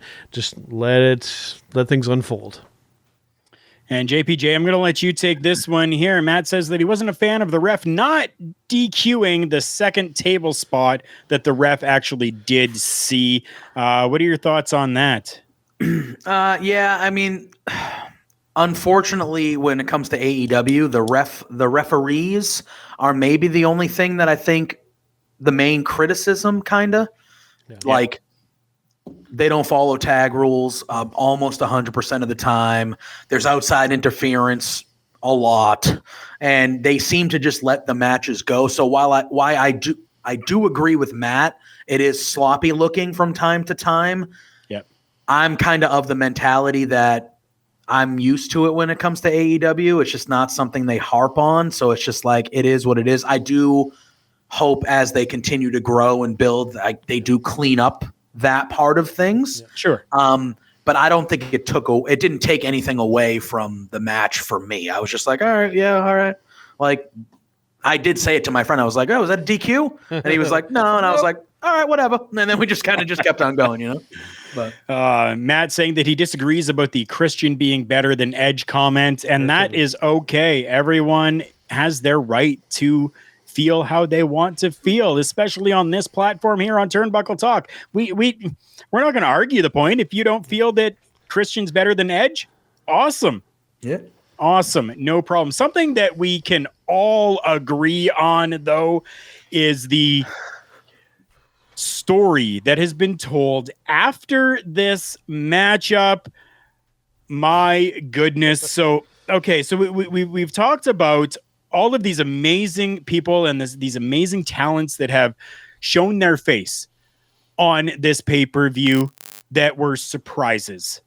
Okay, so now we've got 2 more surprises that have happened. Yes, 2 more surprises at the end of this show.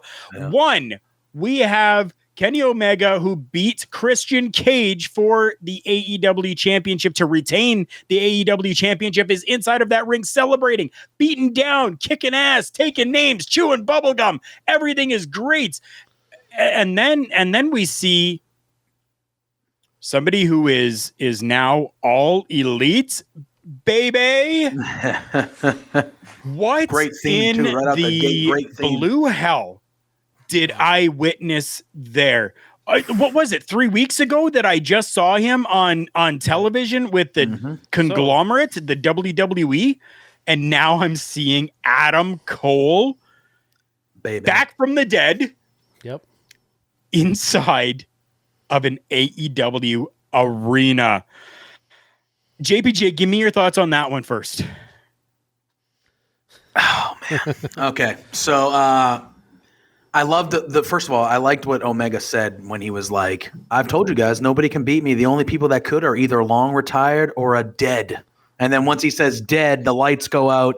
And because of the BTE reference with Cole being dead, made sense. Yeah. I love the theme. Immediately, I was like, great theme song. Yep. I loved how he walked out there. And I think in the presser afterwards, Adam Cole said that he was so nervous that when he was at the top of the ramp, his legs were literally trembling. Not nervous, but like he was just so in the moment. Yeah. And I love it because he walks out there and you can see him. He kind of looks around at the crowd and sees them flipping out, and he's like, cool. And then he just kind of cracks that Adam Cole smirk where he just like, I'm the shit. Yeah, I'm here. And he does this thing and he's like, And who doesn't love Adam Cole? And he has a history with these guys from Ring of Honor, and he has a history with all of them. And everyone, again, he shows up.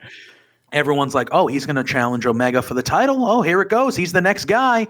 He walks down there. He does the Adam Cole baby. They have the face off, and then boom. Super kicks Jungle Boy, and give me that Adam Cole Jungle Boy feud. Yes. Give me that as Adam Cole's first feud. Yep. Please. There you go. Yeah.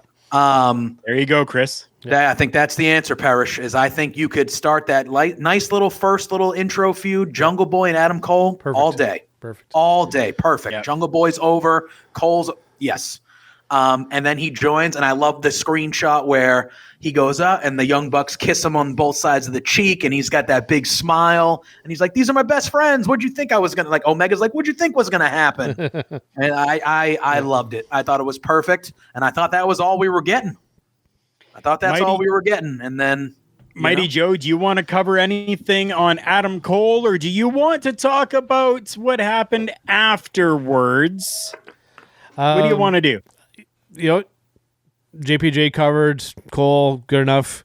The next one, so just when we thought that the evening was wrapping up, the music drops. It's very, very similar. We hear that beginning of that Flight of the Valkyries, and Bryan freaking Danielson shows up. Oh, my God, man! Just this company, this show, like they delivered, like almost everything that we kind of speculated to a certain extent came to pass, and then some. On top of it, like earlier night with Suzuki, when none of us saw that happening, but man, to Cole and Daniel debut in the same segment, like. My head almost exploded. It was absolutely fantastic. I expect Daniel to probably. It seemed. I think it was it Matt or Nick Jackson. I always get the two mixed up. That he ended up hitting with the knee there. So I expect that his first program going forward will probably be with one of the Jackson brothers, and I would be all for that. And on top of it too, like I had mentioned, right.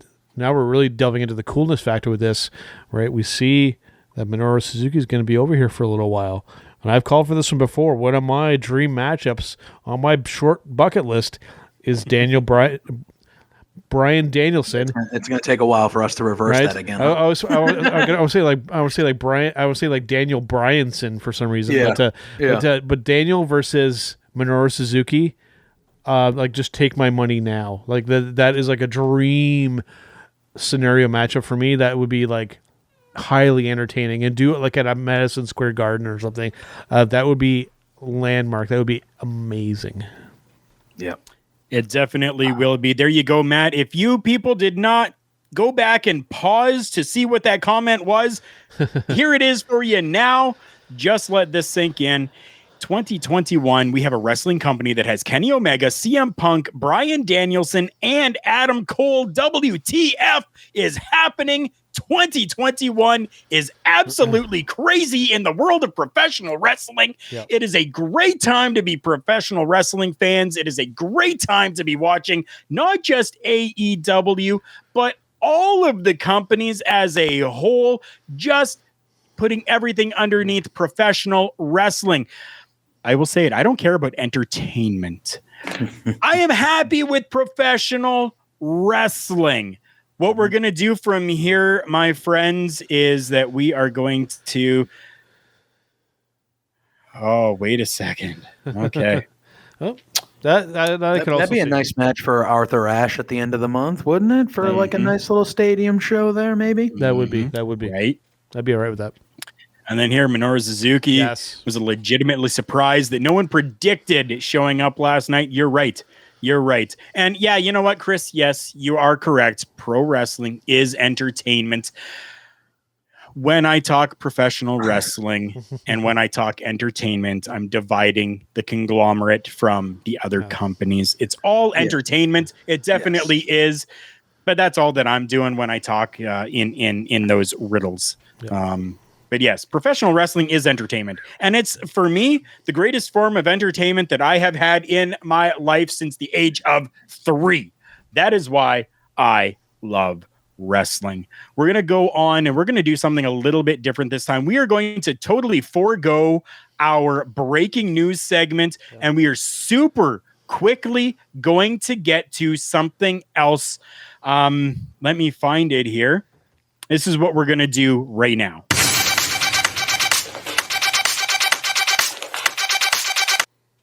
We are going to quickly go through our match of the week. And I think everybody's is probably going to be coming from this pay-per-view, but I'm going to start with you, Mighty Joe. Go ahead, Mighty Joe. So, which one was it? My favorite match for the show, and dude, there's a lot to pick from because I loved this entire show. But for me, as I'd mentioned, not a tag team wrestling guy, but this show gave me the best tag team wrestling match that I have ever witnessed. The Young Bucks versus the Lucha Brothers is my match of this show and match of this week. They entertained the hell out of me, and I'll stop. I think there might be a chance maybe all three of us have the same match as the match of the week. I can pick another if we don't want to do that, but I think without question, you pick it. Yeah, I think without question, as good as a lot of the matches were, that Young Bucks Lucha Brothers match was so good. Yeah, far and away, I think the best match of the night. I agree with Joe. One of the best, if not the best tag team match I've ever seen, and one of the best, if not the best cage matches I've ever seen. It had everything you ever wanted. The title change added to it. Yeah, that's my pick too. It definitely is mine as well, and that is just a testament to those 4 competitors and what they did inside of that ring and inside of that steel cage. Absolutely banger. Absolutely amazing.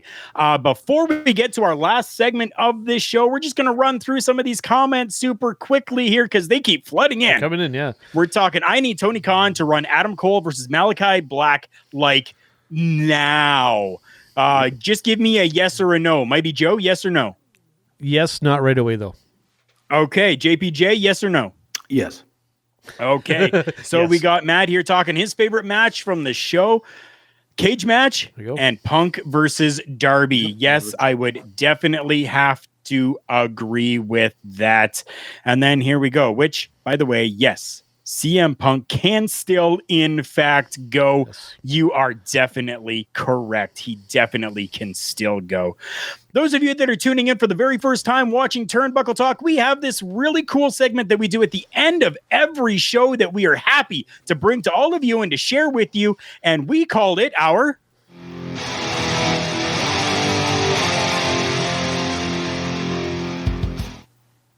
Showstopper segment. So that is what we're going to get to right now. And our Showstopper segment this week is just very simple, very easy. Is professional wrestling back? That's it. That's the question. Is professional wrestling back? Mighty Joe, take this for me. First off, let me know what you think. I already know what you think because we've discussed it, but I want you to tell the entire community that is listening and watching right now what you think. Is it back? Just briefly, handsome man talking about wrestling. Color me subscribed. Thank you. Yes. Thank you very much. Short answer, again, yes. Professional wrestling is back. Long answer, as I had mentioned, very similar to Mr. Jim Ross's experience with Punk doing the interview. It has rejuvenated his love affair with professional wrestling, and I am 100% in agreement. And it's not just the CM Punk thing, because I know a lot of people are really, really focusing on it. It's the whole package of the fact that they've kept the momentum going. They've enticed more talent to come over to the company. For me, the big one, even more so than when Punk, I think, is Daniel Bryan or Bryan Danielson, however you want to call him. For them to be able to get somebody of Daniel's stature in professional wrestling. I mean, this guy is also responsible for training some of the upper echelon of talent. For them to get Daniel into this company is a big deal that I think a lot of people are kind of overlooking here. It's a big deal. Mm-hmm. This is like Hogan, coming over to WCW, right? This is like, I think, on that same level. And I am so excited to see what, and the universal thing that seems to be across the board here is that all of these talents are so happy to be over in AEW because it's back to just no bullshit professional wrestling without all the fuss kind of going on. They have clearly put that stake in the sand and said, like Karl's making that distinction between professional wrestling and what's going on over there. With all of this, AEW has done exactly that.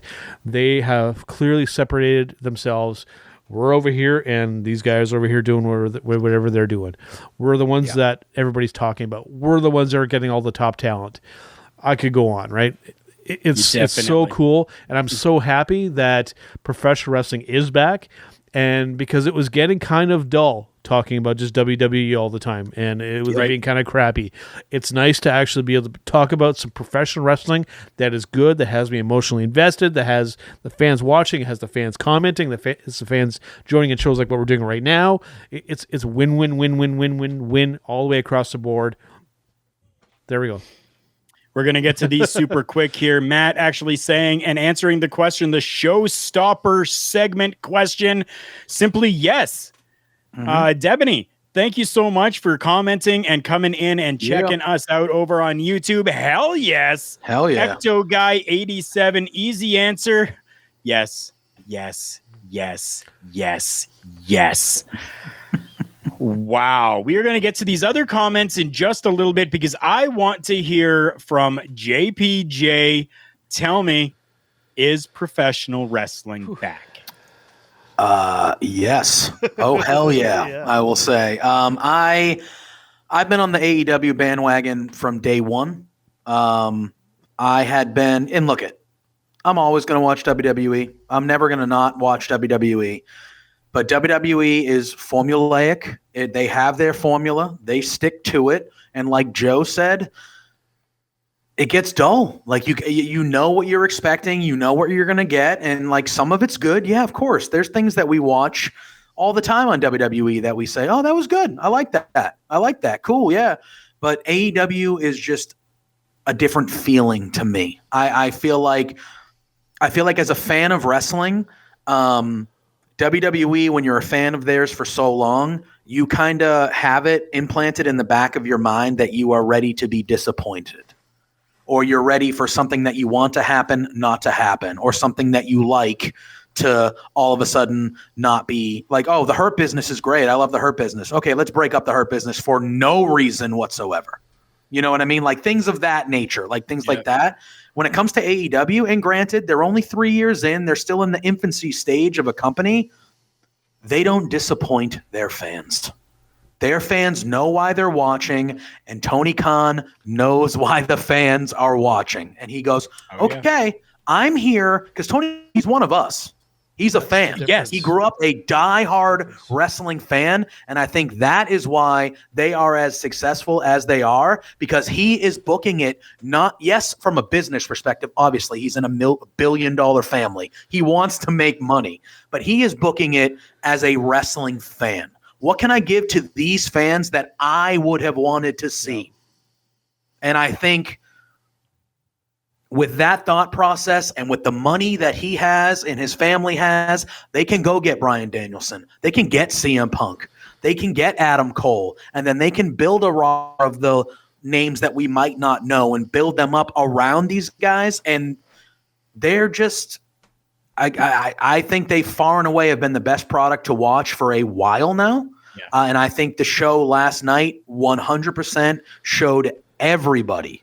The Laps fan. Joe hadn't bought a pay-per-view in 20 years. Are you going to try to watch Dynamite on Wednesday? Yes. Okay. You know what I mean? So that is what it is to me. Yep. That is what it is to me. And I said it a little earlier. They knew that they were going to have Laps fans, old fans that, they knew who was coming in and that they had more eyes on them last night than they were ever going to have.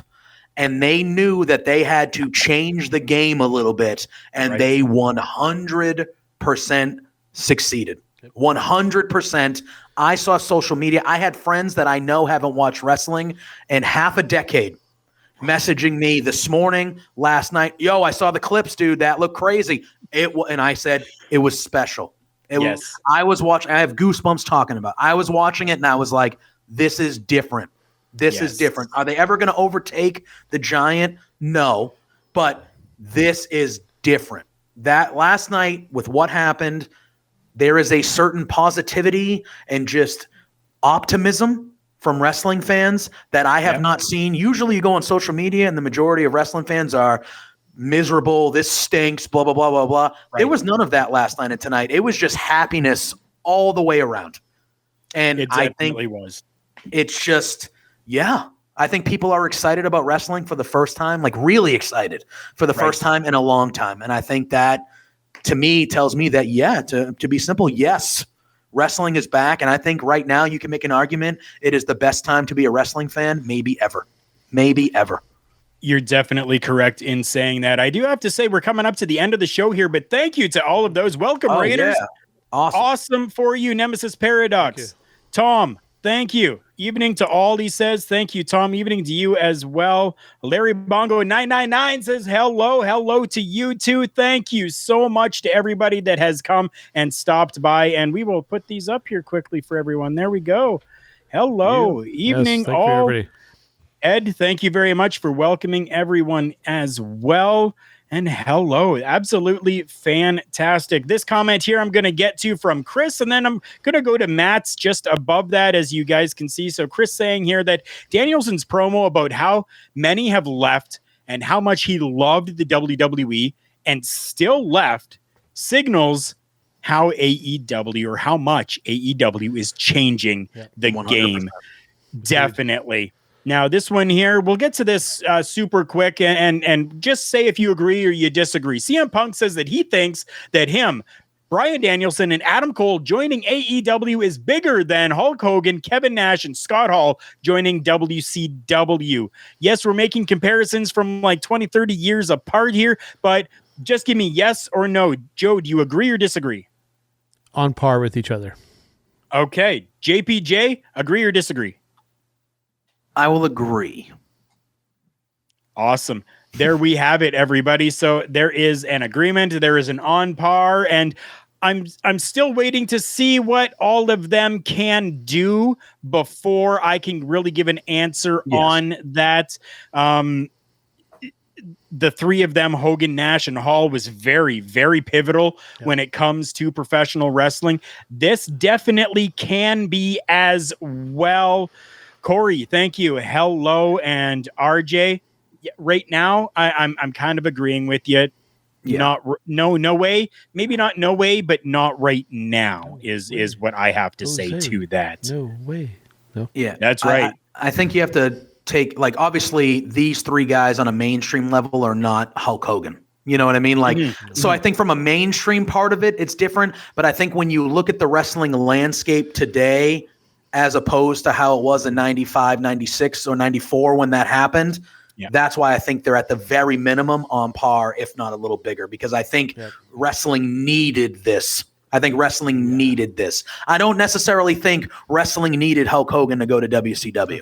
He could have stayed in WWF and everything would have been the same. Wrestling needed that event last night, and it needed it to do what it did.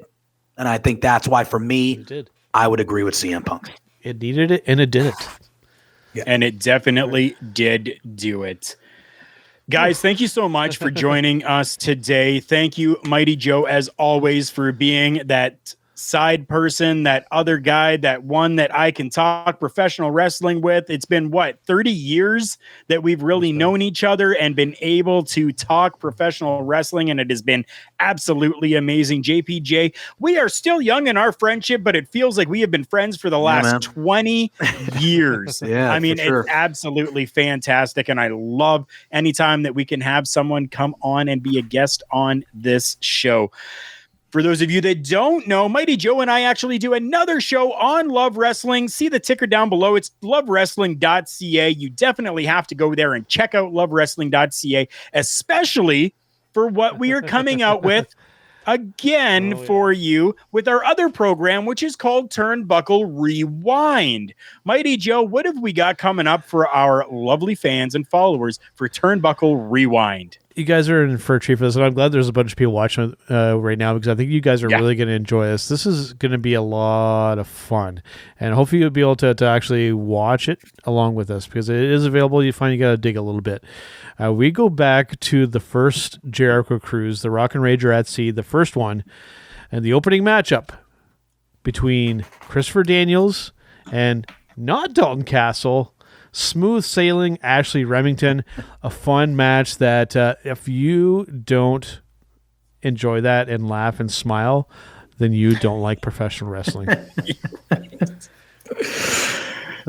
Chris, thank you so much. I do appreciate that. You've been a constant here for a while now, and it's absolutely fantastic. I appreciate you 100%. And we welcome everyone else that has been watching for the very first time to come back and see us again on Turnbuckle Talk, so that you know, okay, normally it's just Mighty Joe and myself, but this was so big of a pay-per-view that we had to bring in our good friend JPJ to come on with us, because, well, over on Love Wrestling, he even does a show that talks about AEW as well. And we know that he was itching and couldn't wait to talk about this, so we had to make sure that we brought him in as well. JPJ, thank you so very much for joining us. Where can everybody find you? Yeah, I am on the Twitter, as you can see, at Joseph_Poulin Jr. there. I'm also on Facebook, Joseph Poulin Jr., if you want to hook up there too. On Love Wrestling, like you do say, on the weekends, the franchise who just came back last week, Matt, him and I do a recap show of AEW. We cover both Dynamite and Rampage, because I feel like Rampage is appointment viewing as well. So we do that. And then on Thursday evenings, I have my show with Pluggo that Mighty Joe produces called Between Two Beards. That is usually at 8:30 p.m. Eastern Standard Time on Love Wrestling on all our platforms. And then this week, on Wednesday night, Pluggo and myself are doing a little special NFL preview for any wrestling fans that also like some football. Nice. We will be going on there and kind of shooting the you know what, and talking about NFL predictions and stuff like that. We figured, it's a little fun sometimes to talk about things other than wrestling, even though we all love wrestling. So we decided to do a little double dip this week. But yeah, that's where you can find me, and you can follow me on all my socials and stuff like that. Yeah, I try to be around as much as I can because, you guys have invited me on a handful of time. I'm thankful every time because, like you said, I've only known you guys for, in the scheme of things, a handful of months. And I feel like when I talk to you, we've known each other forever. So, yeah, I'm very glad you guys invited me on. As I said, anytime you guys want, I will most likely be here. So, and you know why that feeling is? Because we love wrestling. Correct. That is true. It definitely is. Again, thank you so much to everybody for watching and coming on here with us. I am going to put this graphic up on the screen super quickly here for you so that everybody knows that, yes, this is everything that we do and work with. Collar and Elbow brand. We are a sponsored podcast for them. Use our promo code JKPodcast. Get 10% off your entire order, whether that's new or clearance merchandise over at collarandelbowbrand.com. We are also partnered with Phoenix at fnxfit.com, where you can go and get yourself some workout supplements and workout clothing for an amazing price and amazing products over there. Use our promo code TBTalkPod, and you're going to get yourself 15% off your entire purchase over there. We have friends absolutely everywhere, including over at IndiePW.com, who love us as we love them, and they continue to show our product over there as well in audio format, and we thank them so much for that, for continuing to support us and our dream and work with this. StreamYard is an amazing platform that has allowed us to bring you video podcasting. It has been a game changer for us in this world of podcasting, and I'm absolutely thankful to StreamYard for that. You have heard a lot about Love Wrestling. Again, check them out, lovewrestling.ca. And we do not forget about our very close and personal friends over at the HTM Podcast Network. Those guys over there do some amazing podcasts, amazing shows as well, and they have included our show there in audio format as well. Super happy, super thankful to absolutely everybody that has continued to be there with us and showcase us and continue on with us.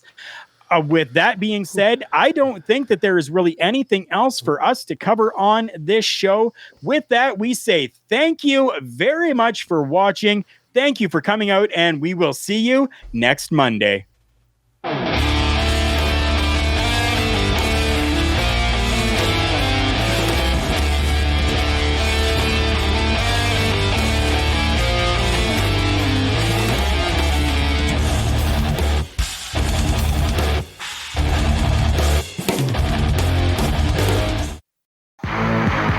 It's me. It's an honor to be the V.